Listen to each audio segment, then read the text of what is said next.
네, 오늘 하나님의 말씀은 이사야서 11장을 보겠습니다. 구약성경 980쪽입니다. 이사야서 11장 1절부터 10절까지 교독하겠습니다.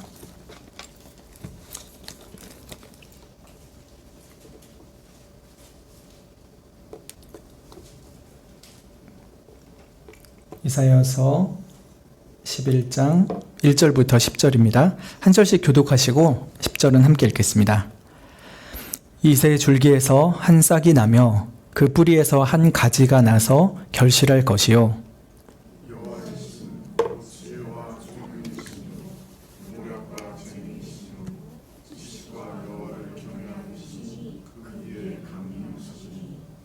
그가 여호와를 경외함으로 즐거움을 삼을 것이며 그 눈에 보이는 대로 심판치 아니하며 귀에 들리는 대로 판단치 아니하며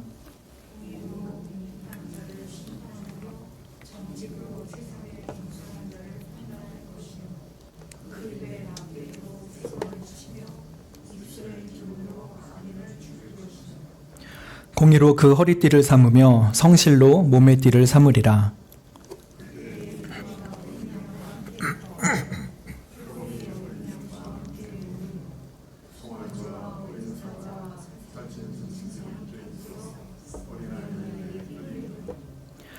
암소와 곰이 함께 먹으며 그것들의 새끼가 함께 엎드리며 사자가 소처럼 풀을 먹을 것이며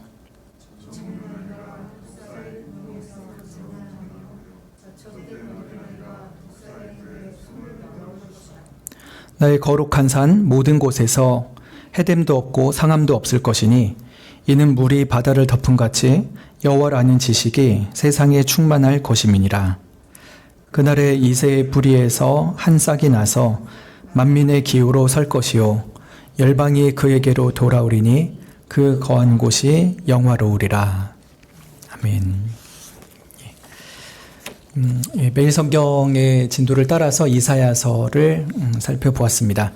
이사야 선지자는 남유다의 10번째 왕 우시야가 죽던 해, 즉 BC 739년에 한 환상을 통해서 선지자 소명을 받았습니다. 높이 들린 보좌 위에 앉으시고 6개의 날개 달린 천사, 즉 스랍에게 찬양을 받으시던 영광스럽고 거룩하신 하나님을 목도하였죠. 그때 하나님께서 내가 누구를 보내며 누가 우리를 위하여 갈꼬 라고 하며 외치실 때 이사야는 내가 여기 있나이다 나를 보내소서 라고 하면서 주님의 말씀을 전하는 삶을 살기로 주님 앞에 헌신하였습니다. 그때부터 이사야가 선지 사역을 감당하였는데 특별히 이사야 선지자에게 가장 중요한 사역은 메시아에 대한 예언 사역이었습니다. 여느 선지자들도 메시아에 대한 예언을 했었지만 이사야가 메시아에 대한 굉장히 많은 예언을 했고요. 특별히 가장 유명한 것은 이사야 53장일 것입니다. 정말 우리가 많이 듣고 읽는 곳이죠. 예를 들면 이사야서 53장 6절에 우리는 다 양 같아서 그릇 행하여 각기 제 길로 갔거늘 여호와께서는 우리 무리의 죄악을 그에게 담당시키셨도다 라고 했습니다. 이사야 53장이 고난의 종이라는 별명이 붙은 곳인데 이 고난받는 여호와의 종으로 말미암아 우리가 구원을 얻는다. 근데 그 종은 하나님의 백성의 죄를 대신 담당하고 죽을 것이다 라고 하는 것이죠. 이렇게 이사야 53장에서는 메시아의 죽음에 대한 굉장히 정확하고 그 구속사적인 의미가 오히려 복음서보다 더 정확하게 나와 있는 장으로 53장을 제시하고 있습니다. 근데 오늘 53장 이사야에서 좀 끝부분이잖아요. 근데 오늘 읽은 11장은 이사야에서 앞부분입니다. 그래서 앞에서부터 보자면 이사야가 메시아에 대한 탄생부터 예언하는 것이 나옵니다. 외우기 쉽게요. 이사야서 7장, 9장, 11장입니다. 홀수죠. 7장, 9장, 11장. 근데 이 7, 9, 11장에 메시아의 탄생에 대한 예언이 기록되어 있습니다. 굉장히 우리가 많이 아는 것이죠.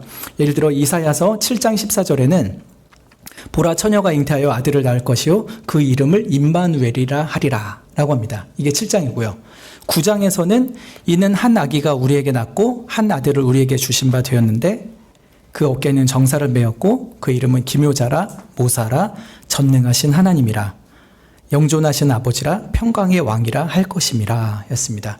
이렇게 7장과 9장에서는 처녀를 통해서 아기로 태어날 메시아에 대한 예언을 하고 있죠. 근데 그 메시아가 사실은 전능하신 하나님이고 평강의 왕이다 라고 하는 것도 분명히 제시를 합니다. 그리고 오늘 읽은 이사야 11장에서 이 메시아가 어느 가문에서 탄생할 것인지, 그리고 그 메시아가 만들 나라의 성격이 어떤 것인지를 제시를 하고 있습니다. 그래서 이렇게 이사야의 앞부분에서는 메시아가 어떻게 탄생하고 어떤 나라를 이룰지를 보여주고, 또 뒷부분의 53장에서 특히 더 주목하는 것은 메시아가 그런 메시아 사역을 감당함에 있어서 가장 절정에 해당하는 것이 바로 고난 받는 종으로서의 죽음이다라는 것을 알리고 있는 것입니다. 그래서 우리가 마태복음 등의 신약 성경을 읽을 때 이사야의 배경을 정확하게 이해하고 있어야만 복음서를 정확히 이해할 수가 있는 것이죠. 그래서 이사야를 이해하는 것이 메시아의 탄생과 모든 사역과 죽음과 또 승귀에 대한 것들에 아주 중요한 그리고 핵심적인 진리를 얻는데 매우 중요한 일이라 할 것입니다. 이사야 1장부터 12장에서는 남유다의 심판이 가해지지만 회복도 시킬 것이라는 말씀을 합니다. 그리고 오늘 읽은 11장에서는 특히 그러한 회복을 이룰 메시아가 어떤 식으로 오시고 어떤 나라를 이루실지에 대해서 구체적으로 표현을 하고 있죠. 먼저 1절에서는 메시아의 탄생에 대한 매우 독특한 예언을 합니다. 1절을 보시면 이새의 줄기에서 한 싹이 나며 그 뿌리에서 한 가지가 나서 결실할 것이라 라고 하죠. 이 메시아는 장차 이새의 줄기에서 한 싹처럼 탄생할 것이라 라고 합니다. 이새는 다윗의 아버지인데 이따 좀 더 설명을 드리겠습니다. 근데 줄기는 원어로 정확히 보자면은 그 나무꾼이 베고 남은 나무 둥치 있죠. 그루터기라고 하죠. 그것입니다. 이렇게 쭉 서 있는 그런 제대로 서 있는 가지가 아니라 잘려져 있는 밑둥, 그루터기를 말하는 것이죠. 그래서 이새의 그루터기에서 한 싹이 나며라고 이해하는 것이 더 좋을 것입니다. 나무가 잘렸다는 것은 좋은 일일까요? 불길한가요? 좋은 일이 아니에요. 다윗 왕조가 그 마치 백향목 나무처럼 레바논의 백향목처럼 멋있게 서 있으면 좋을 텐데 그것이 아니라 뚝 잘려가지고 밑에 몇십 센치만 남겨져 있는 그런 상황입니다.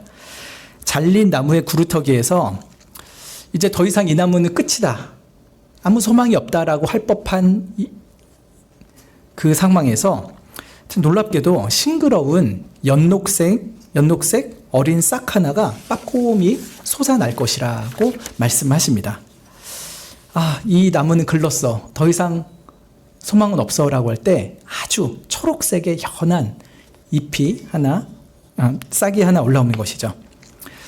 이것은 다윗 왕조가 멸망할 것이지만 그 왕조 가운데서 장차 메시아가 탄생할 것이라는 예언입니다. 이것은 아수르의 상황과 대조할 때는 더 큰 은혜라는 것이 드러납니다. 바로 앞장에 이사야 10장은 아수르가 하나님의 진노의 막대기가 되어서 북이스라엘을 치기도 하고 남유다를 치기도 하지만 결국에는 그 아수르가 교만하고 너무 잔인했기 때문에 하나님께 심판을 받으리라는 것이 예언되어 있습니다. 이사야서 10장 33절 34절 한번 보시겠어요? 저희 본문의 바로 앞이죠. 10장 33절 34절은 하나님께서 아수르를 장차 어떻게 하실지를 보여주는데요. 자, 읽어보면요. 주 만군의 여호와께서 혁혁한 위력으로 그 가지를 꺾으시리니 그 장대한 자가 찍힐 것이요 높은 자가 낮아질 것이며 철로 그 빽빽한 살림을 베시리니 레바논이 권능 있는 자에게 작벌을 당하리라 라고 합니다. 지금 두 나라가 있습니다. 하나님께 대적했던 아수르는 훗날 바벨론에게 완전히 멸망을 당합니다. 가지가 꺾이고 처절하게 작벌을 당해서 구루터기조차 남지를 않습니다. 34절에 빽빽한 살림을 베신다라고 하지만 거기에 어떤 구루터기가 남는다거나 싹이 난다는 소망의 빛을 전혀 주지 않습니다. 하나님을 대적하는 이 세상 나라가 이렇게 처절하게 멸망할 것을 아수르를 대표로 해서 보여주시는 것이죠. 그런데 유사하게 하나님을 대적하고 우상숭배에 빠졌었지만 이 남유다라는 나라만큼은 하나님께서 작벌을 하실지라도 구루터기는 남겨두신다라고 합니다. 아수르는 구루터기도 안 남겨요. 그러나 남유다에 대해서는 구루터를 남기십니다. 그리고 그 위에 아주 작은 싹 하나를 틔움으로써 소망을 보여주십니다. 하나님의 영원한 작정과 다윗 언약 때문에 남유다가 멸망을 당할지라도 그 가운데 메시아가 탄생하리라는 그 뜻이 반드시 이루어지게 될 것입니다. 남유다가 예표하던 하나님의 나라가 실패함 없이 반드시 이루어질 것이라는 더 큰 예언을 보여주는 것이기도 하죠. 물론 이 싹은 이사야 53장에도 예언이 되었는데 그렇게 막 화려한 싹은 아닙니다. 그는 주 앞에서 자라나기를 연한 순 같고 마른 땅에서 나온 줄기 같아서 고운 모양도 없고 풍채도 없은즉 우리의 보기에 흠모할 만한 아름다운 것이 없도다. 그는 멸시를 받아서 사람에게 실험 버린 바 되었고 우리도 그를 귀히 여기지 아니하였도다 라고 합니다. 구루터기에서 조그만 싹 하나가 나왔는데 사람들은 그거를 그렇게 귀히 여기지 않은 거예요. 그 메시아가 딱 탄생하고 공적인 사역을 시작하셨을 때 사람들 보기에 그렇게 매력적인 인물이 아니었던 것으로 보입니다. 그러나 마침내 그 볼품없던 작은 싹은 자라나게 되었고 큰 나무가 되어서 열매를 맺는 것에 성공하리라 라고 11장 1절은 말씀을 하고 있습니다. 이 열매라는 것은 바로 구원의 열매이겠죠. 한 가지 흥미로운 것은 보통 메시아를 영광스럽게 치장하기 위해서는 다윗의 후손이라고 말을 합니다. 이스라엘 사람들에게, 유대인들에게 다윗은 굉장히 영광스러운 인물이잖아요. 근데 메시아를 다윗의 후손이라고 명명하는 곳도 구약에 여러 번 있긴 하지만요. 여기 1절에서는 다윗의 후손이 아니라 이새의 후손이라는 것을 더 강조합니다. 그래서 다윗의 줄기에서 한 싹이 났다가 아니라 이새의 줄기에서 한 싹이 났다라고 말을 하죠. 이새는 아까 말씀드린 것처럼 다윗의 아버지인데 아들 다윗은 굉장히 유명합니다. 그런데 아버지 이새는 아들 덕분에 좀 유명세를 얻긴 했지만 사실은 무명이에요. 여러분 대통령의 이름은 아시죠? 박정희 대통령은 아시죠? 박정희 대통령의 아버지 이름 아세요? 최근에 이재명 대통령 아시죠? 이재명 대통령 아버님 이름 아세요? 모르죠. 우리는 대통령은 기억하지만 그의 아버지는 잘 모릅니다. 다윗은 알지만 이새는 굉장히 무명한 인물입니다. 사실은. 그런데 왜 굳이 이사야는 이새의 줄기라고 했을까요? 다윗의 줄기라고 하면 훨씬 더 영광스러움이 강조될 텐데 굳이 이새, 이 무명한 사람의 후손이다라고 하는 것으로 표현을 하는 이유가 무엇일까요? 그것은 이 장차 오실 메시아가 영광스러운 다윗의 그런 영광스러운 가문 출신이라는 이미지보다는 무명하고 미천한 몰락한 왕조의 후손이다는 것을 강조하기 위함입니다. 다윗의 줄기라고 하면 영광스러움을 강조하지만요, 이새의 줄기라고 하는 것은 무명함과 미천함을 강조하는 것이죠. 실제로 이새는 유다 땅에서 가장 작고 미천한 베들레헴 출신입니다. 정말 촌뜨기예요. 촌뜨기. 그런데도 메시아가 이런 이새의 그루터기에서 난 싹으로 묘사됐다는 것은 더욱더 하나님의 전능하심이 강조되는 표현이기도 합니다. 그 누구도 알아주지 않고 주목하지 않았던 그 미천한 가문에서 장차 하나님의 아들이, 사람의 아들이 되어서 탄생하실 거다라는 것을 말하니 이것이야말로 정말 하나님께서 이루시는 큰 역사가 아닐 수가 없는 것이죠. 실제로 예수님은 다윗의 먼 후손으로 태어나서 미천한 마을 베들레헴에서 탄생을 하죠. 그리고 갈릴리 나사렛 동네에 가난한 목수의 집안에서 자라셨습니다. 그 누구도 예수님이 하나님의 아들이라고 기대하지 않았고 상상도 할 수 없었을 것입니다. 이 사실을 아는 그 부모와 몇몇 사람들 빼고는요.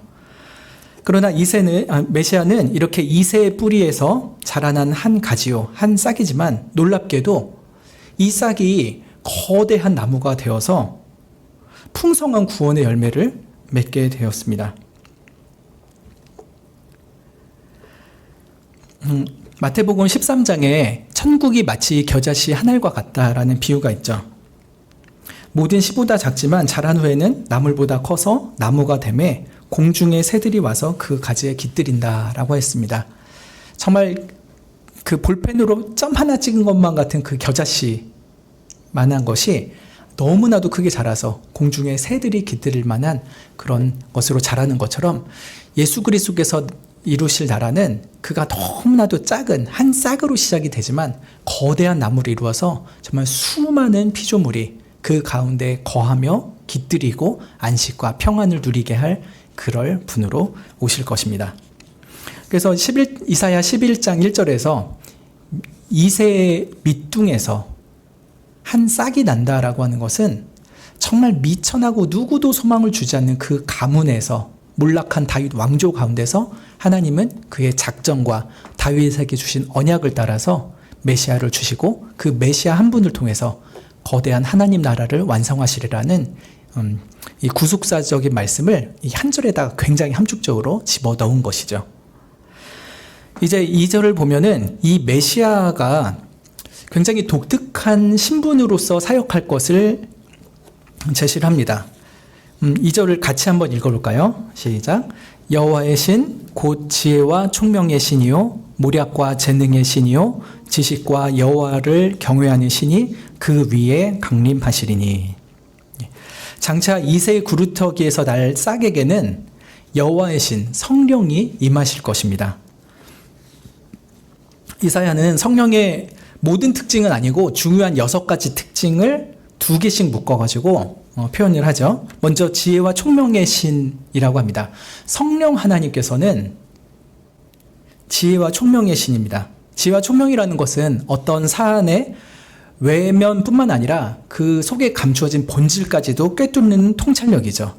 메시아에게 솔로몬과 비교할 수도 없을 만큼의 충만한 지혜와 총명을 주시는 성령이 임할 것입니다. 또 성령은 모략과 재능의 신이라고 하죠. 어떤 일에 대해서 지혜를 적용하고 계획하고 해결하는 계획력이 모략이라 할 수 있을 것입니다. 그리고 재능은 그 모략을 실제화하는 능력이겠죠. 메시아에게는 하나님의 구원 역사를 이룰 큰 계획을 주시고 또 그것을 이룰 수 있는 충만한 능력을 주시는 성령님이 충만히 임하실 것입니다. 그래서 예수님은 성령님의 역사로 말미암아 하나님께서 주실 구원의 사역을 실패함 없이 반드시 이루어내실 것이죠. 그리고 세 번째로 지식과 여호와를 경외하는 심리 그 싹에게 임한다라고 했습니다. 성령은 메시아로 하여금 하나님을 아는 지식으로 충만케 하시고 만물과 만사를 아는 지식으로도 충만케 하십니다. 이런 지식으로 인해서 이 메시아는 교만하고 우쭐하는 것이 아니라 오히려 더욱더 겸손히 하나님의 뜻을 수종드는 일을 하십니다.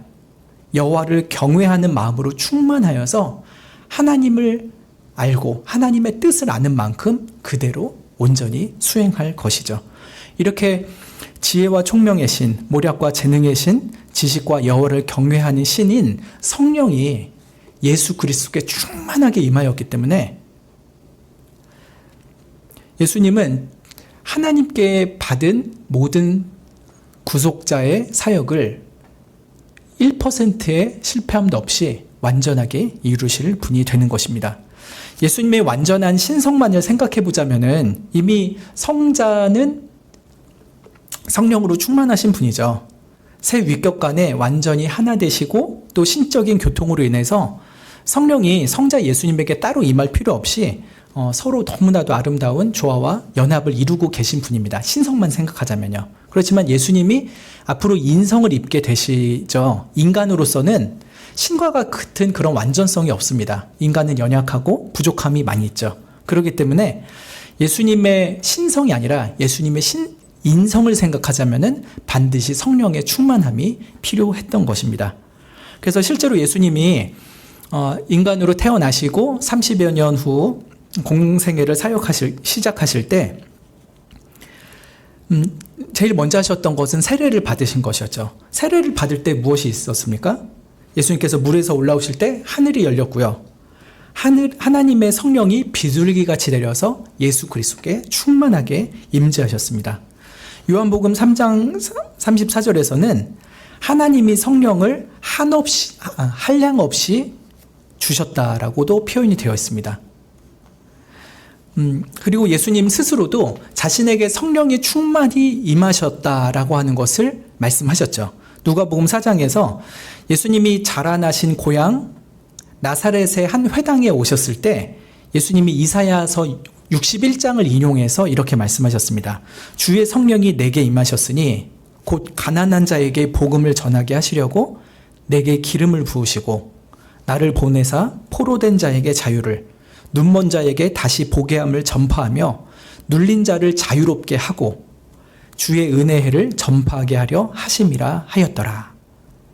주의 성령이 메시아에게 임한다는 그 이사야 61장의 말씀이 바로 자기에게 응했다, 성취되었다라는 말씀을 예수님께서는 감히 하셨습니다. 제가 감히라고 표현했는데 그 누가 이런 말을 스스로 할 수 있겠습니까? 아무리 성령 충만한 목사를 할지라도요, 주의 성령이 내게 임하여서 이렇게 했다라고 주장할 수 있는 사람은 없을 것입니다. 그러나 예수 그리스도께서는 이 이사야 61장에 성령 충만한 메시아가 바로 나다 라고 하는 것을 담대하게 선포하셨습니다.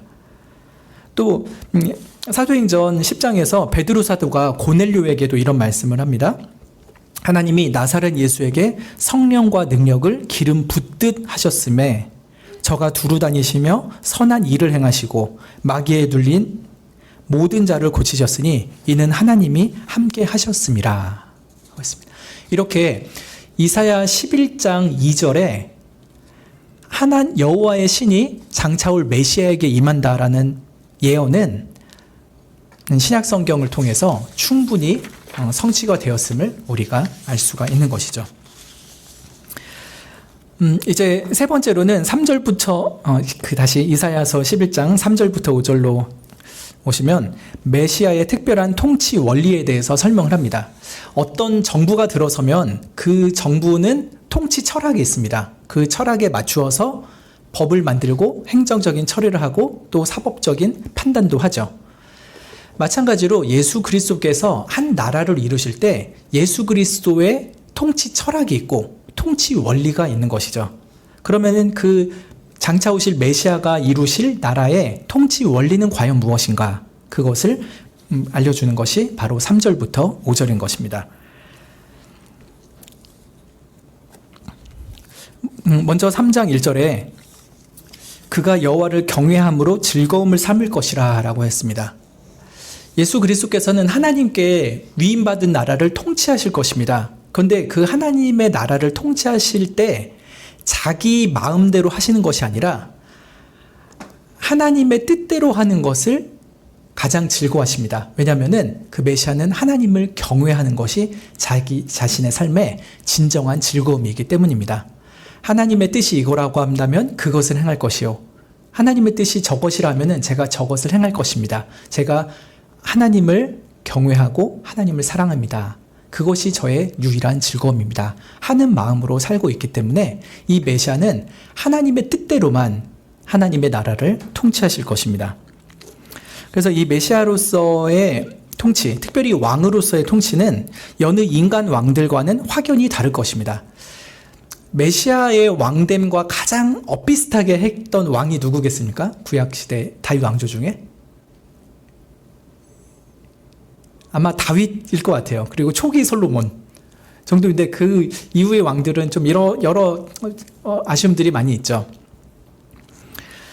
그래서 아무리 다윗 왕조에 있던 뛰어나고 경건한 왕이라 할지라도 여호와를 경외하는 완전한 정수를 보여준 예수님을 따라갈 수가 없습니다. 예수님은 여호와를 경외하는 것이 그의 유일한 즐거움이었습니다. 그래서 이 왕으로서 그 나라를 통치하실 때 특히 왕들은 그 고대 왕들은 재판이라는 것을 많이 했었잖아요. 재판이라는 것에 초점을 맞춰서 보자면 인간 재판장들은 아무리 그렇지 않으려고 노력을 해도요. 눈에 보이는 신분이나 외적인 현상을 위주로 판단하고 재판할 수밖에 없습니다. 또 귀에 들리는 정보, 소문대로 판단하는 피상적인 재판을 피하기가 쉽지가 않습니다. 그런데 메시아께서는 어떻게 한다고 합니까? 3절에 보시면 그 눈에 보이는 대로 심판치 아니하며 귀에 들리는 대로 판단치 않는다라고 했습니다. 인간 왕들이 하는 그런 일에 재판이나 통치를 절대 하지 않으신다라고 하는 것이죠. 왜냐하면 메시아는 친히 사람 속에 있는 것을 다 아시기 때문에 사람에 대해서 어떤 증거를 따로 받으실 필요가 없습니다. 본인이 다 꿰뚫어 보시니까요. 그래서 메시아의 통치는 사람의 어떤 통치와 다르고요. 대신 이렇게 될 것입니다. 4절에 보시면 공의로 빈핍한 자를 심판하고 정직으로 세상의 겸손한 자를 판단할 것이라 라고 하였습니다. 이 4절의 상반절은 주로 의로운 사람들에 대한 말씀이고요. 하반절은 악인들에 대한 말씀입니다. 메시아가 먼저 의인에 대해서는 어떻게 하는가 했을 때 공의로 빈핍한 자를 심판한다라고 했습니다. 여느 나라나 또 특별히 위정자들은 돈 없고 가난한 사람들을 무시하거나 학대하는 일이 많죠. 그러나 메시아는 빈핍한 자를 공의로 심판한다라고 했습니다. 여기서 이 가난하다는 의미는 돈 없는 사람들 차별하는 예수님이다 이런 얘기가 아니죠. 이거는 심령이 가난하다는 것을 말하는 것입니다.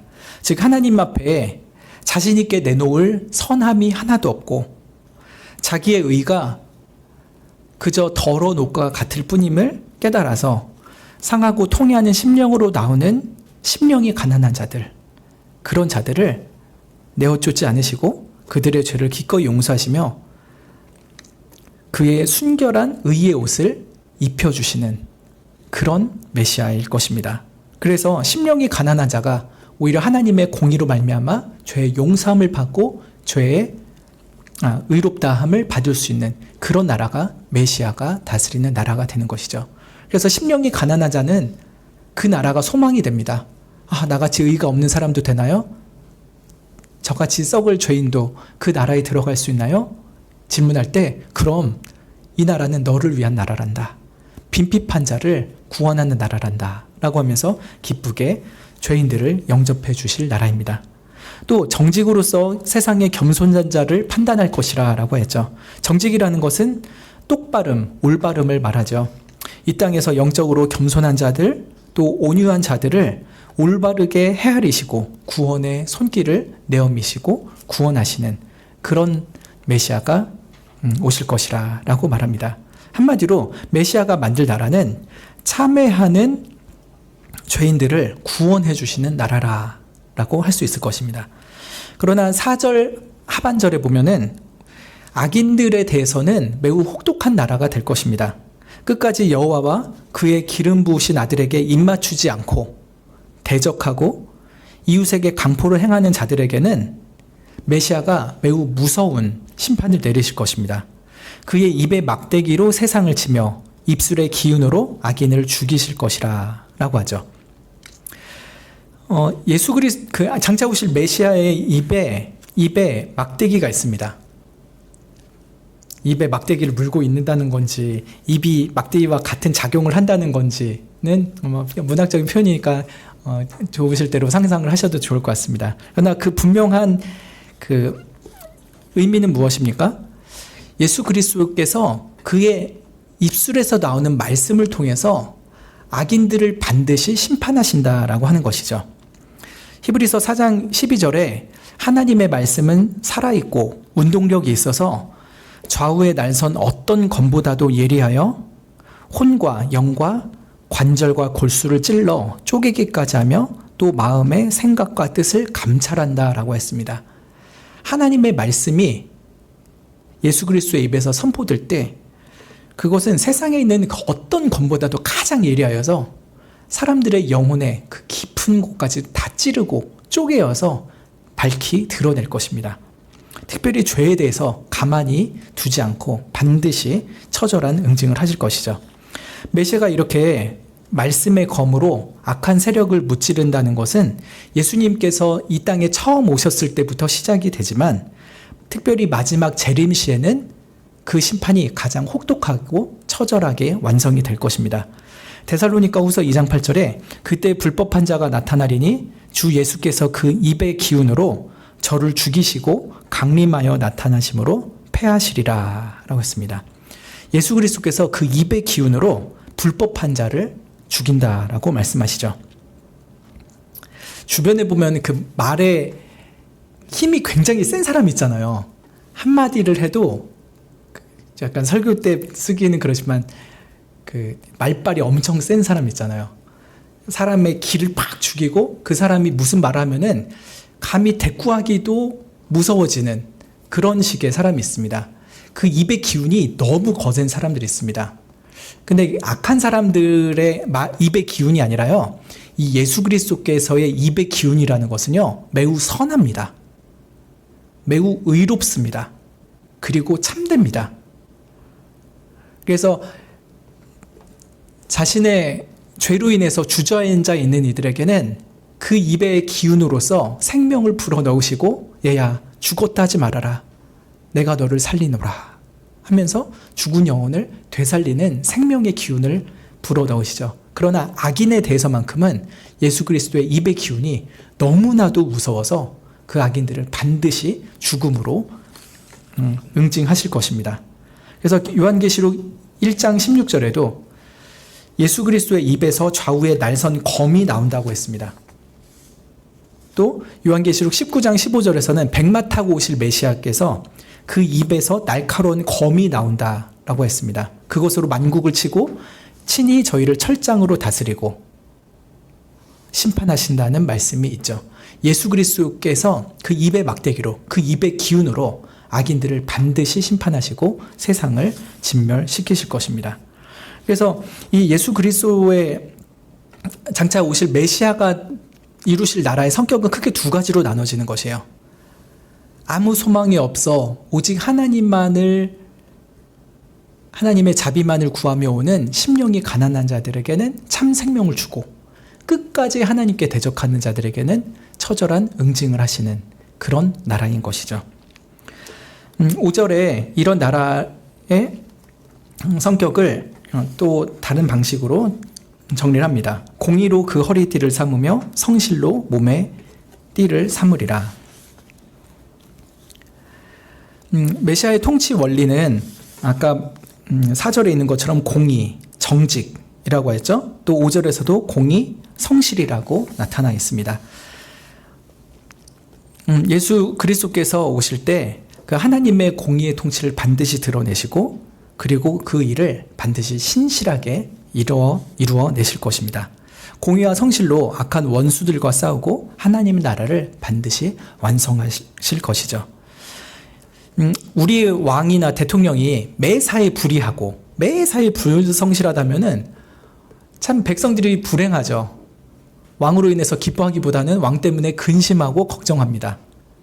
그러나 이 3절에서부터 5절에 나타나 있는 메시아의 통치를 우리가 받는다라면은 얼마나 행복할까요? 너무나도 공의로우시고 너무나도 성실하시고 그의 백성을 위해서 최고의 지혜와 모략으로 그리고 그 공의와 사랑으로 백성을 통치한다고 하면은 그 나라에 사는 것만큼 복된 백성이 또 없을 것입니다.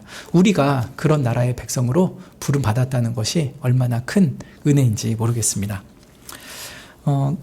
그리고 이제 6절부터 9절에서는 참 재미있는 그 동화 같은 풍경이 그려져 있죠.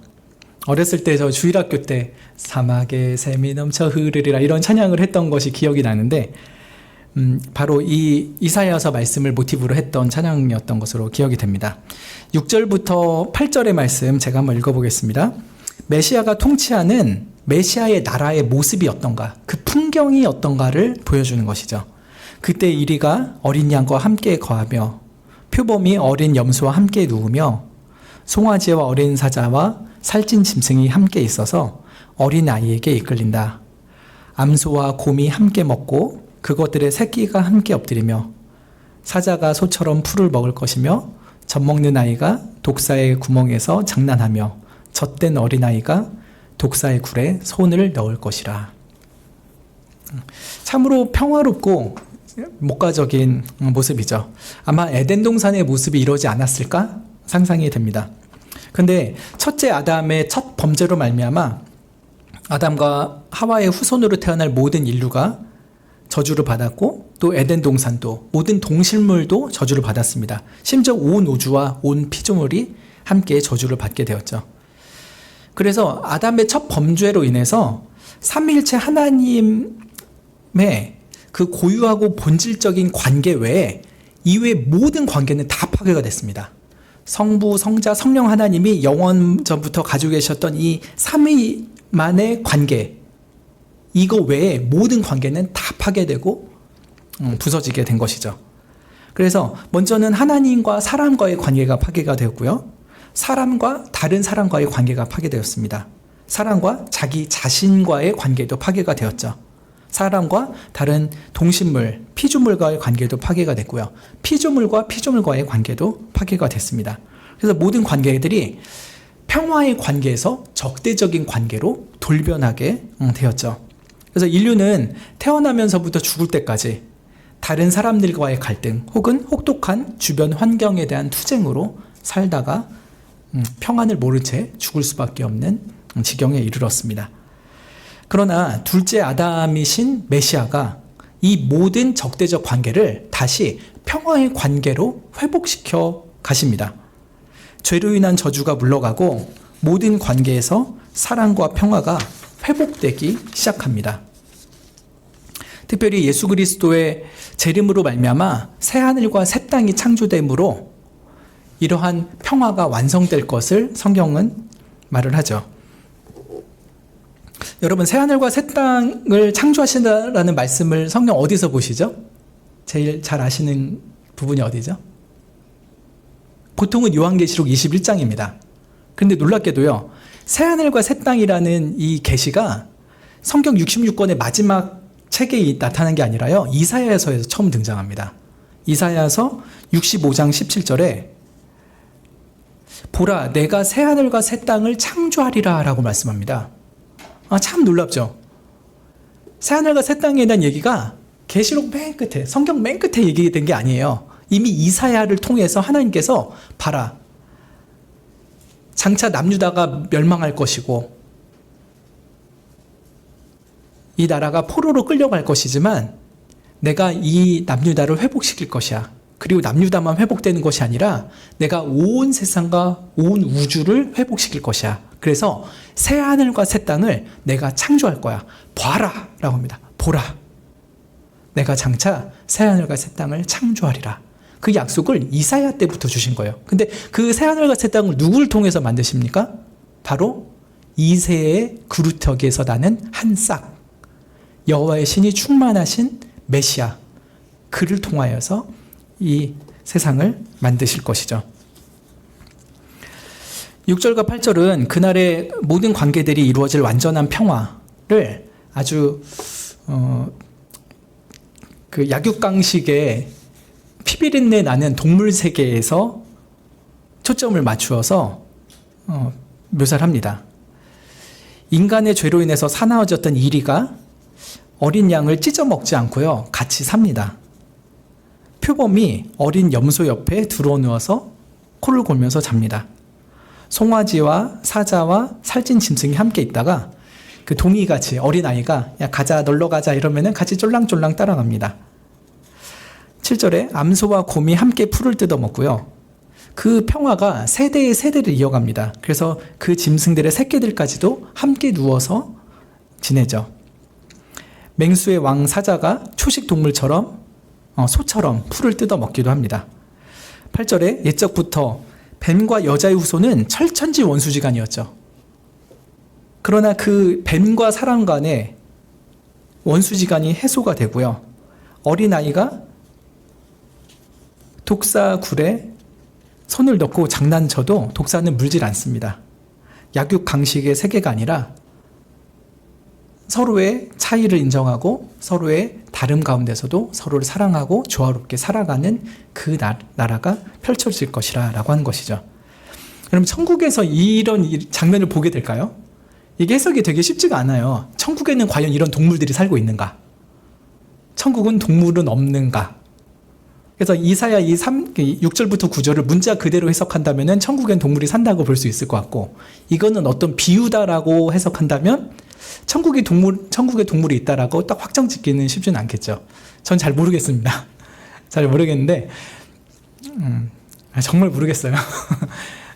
좀 약간 이렇게 51%, 49%라도 갈 법한데 이건 정말 모르겠습니다.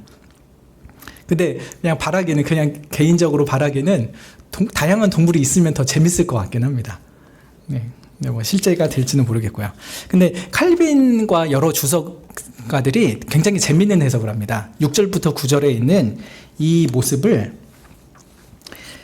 천국에 있는 아름다운 모습이라기보다는 거듭난 성도들의 성품을 말하는 것이다, 이렇게 해석을 하기도 합니다. 뭐냐면 이리처럼 날카로웠던 옛사람이 예수 그리스도를 믿고 거듭나게 되면서 그 날카로움이 점점 무뎌지고 부드럽고 온유한 사람으로 변화된다 라고 하는 식으로 해석을 하는 것이죠. 이렇게 해석을 하자면은 이 6절부터 9절에 있는 말씀은 장차 있을 천국의 모습이라기보다는 지상에서 있는 교회의 모습일 수도 있어요. 예수 그리스도의 나라가 이루어지는 이 지상의 교회에서 야수 같던 사람이 이제는 그 잔인하고 야만스러운 성격을 버리고 온유하고 겸손한 사람으로 변화될 것이다. 그래서 교회 안에서 서로 막 으르렁거리고 싸우는 것이 아니라 점점 서로를 사랑하고 하나님 안에서 하나 되어가는 그런 모습을 그리는 것이다 라고 해석을 하기도 합니다. 이 지상교회에서 이루어졌던 이런 아름다운 옛사람이 새사람으로 변화되는 변화가 천국에서는 완성이 될 것이죠. 또 칼빈은 이런 식으로도 해석을 합니다. 송아지, 어린 사자, 살찐 짐승이 어린아이한테 이끌린다, 이런 이 6절을 해석을 할 때 그리스도를 따르는 자들이 과거에는 이빨이 날카로운 야수, 또 도끼를 품은 독사 같던 사람이었지만 이제는 그리스도께 순종하고 그리스도가 손짓만 해도 그의 발꿈치를 따라갈 정도로 될 것이다 라고 해석을 하기도 합니다. 또 그리스도께서 세워주신 사역자의 말씀을 온순하게 잘 듣게 될 것이다, 이런 식으로 해석을 하기도 합니다. 그래서 맹수처럼 날카로운 말로 사람들에게 상처를 주던 사람이 이제 성령으로 말미암아 거듭나고 그 본성이 근본적으로 변화되어서 온유해지고 겸손하며 섬김을 기뻐하는 사람이 될 것이다. 그런 교회가 될 것이고 그런 천국이 완성될 것이다, 이런 식으로 해석하는 방식도 있습니다. 다 좋은 것 같습니다, 저는. 네. 이제 9절에 나의 거룩한 산 모든 곳에서 해됨도 없고 상함도 없을 것이니 이는 물이 바다를 덮음같이 여호와를 아는 지식이 세상에 충만할 것임이니라 라고 했죠. 나의 거룩한 산 모든 곳에서라고 했는데 여기가 어디일까요? 예, 시온산 예루살렘이죠. 근데 여러분 지금 2026년 시온산 예루살렘을 보십시오. 해됨도 없고 상함도 없습니까? 아니죠. 지금 여전히 이스라엘은 하마스랑 이런저런 싸움을 계속하고 있죠.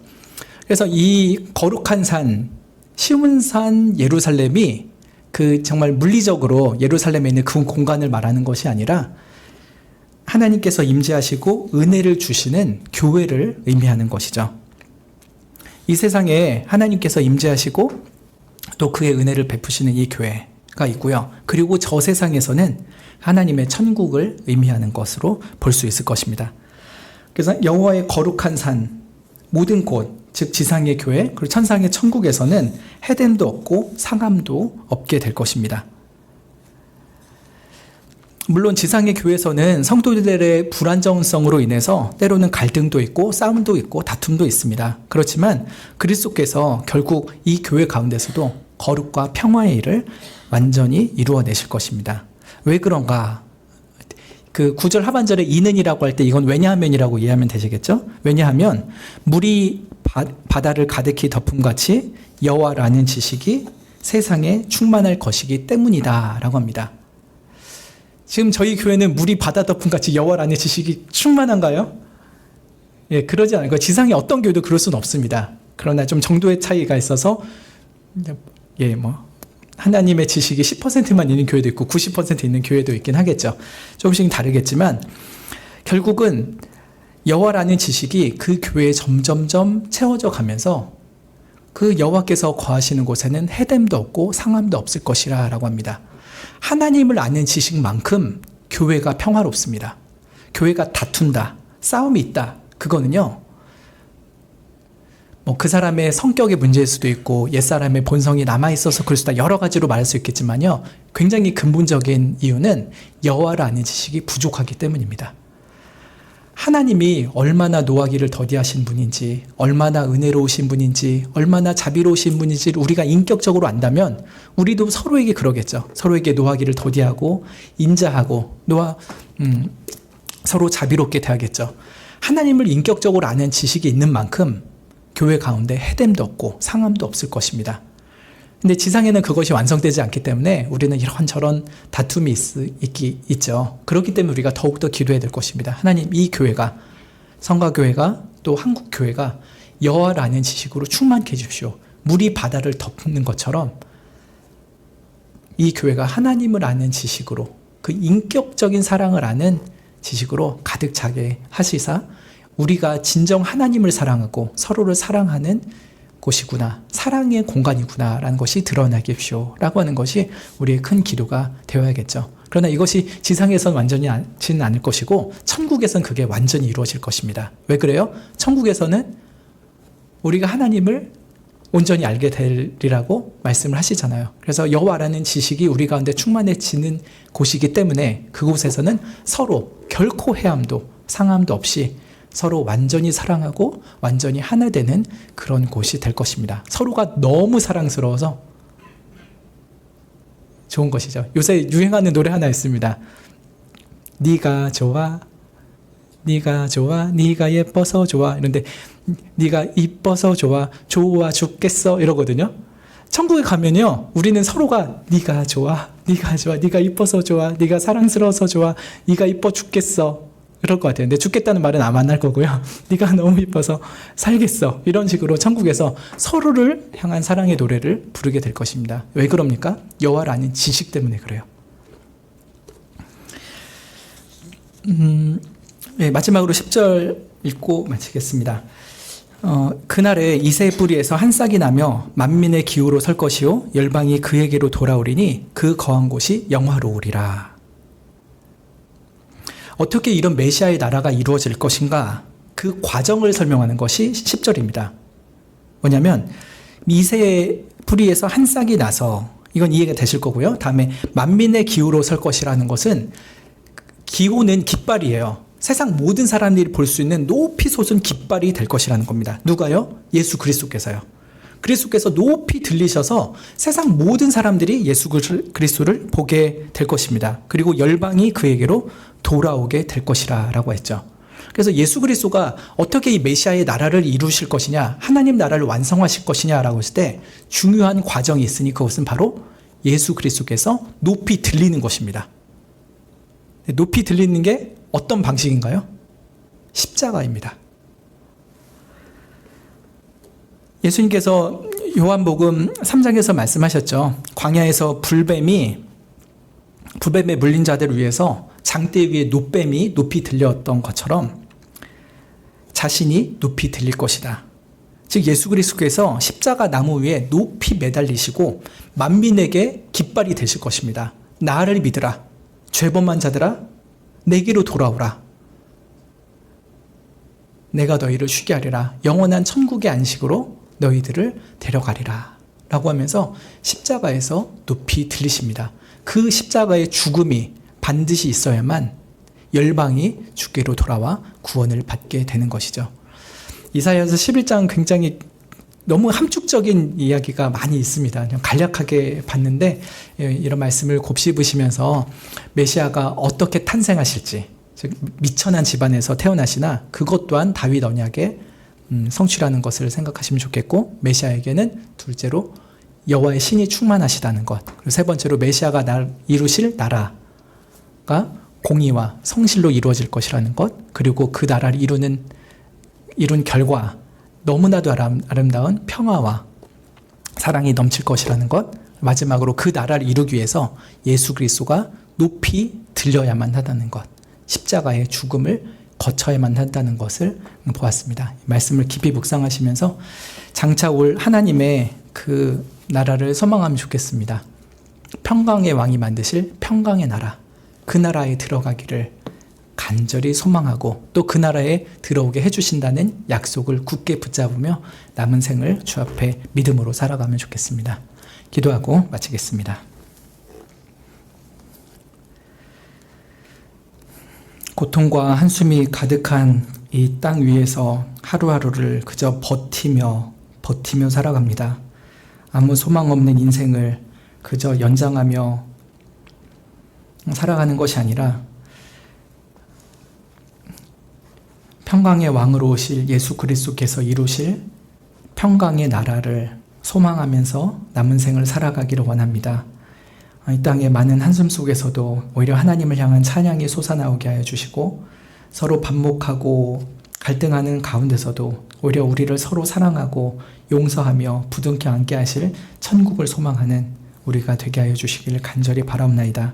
우리를 위해서 예수 그리스도를 약속하시고 또 보내주셨고 또 다시 보내주시라는 약속을 주신 하나님께 감사를 드리며 예수님의 이름으로 기도드립니다. 아멘.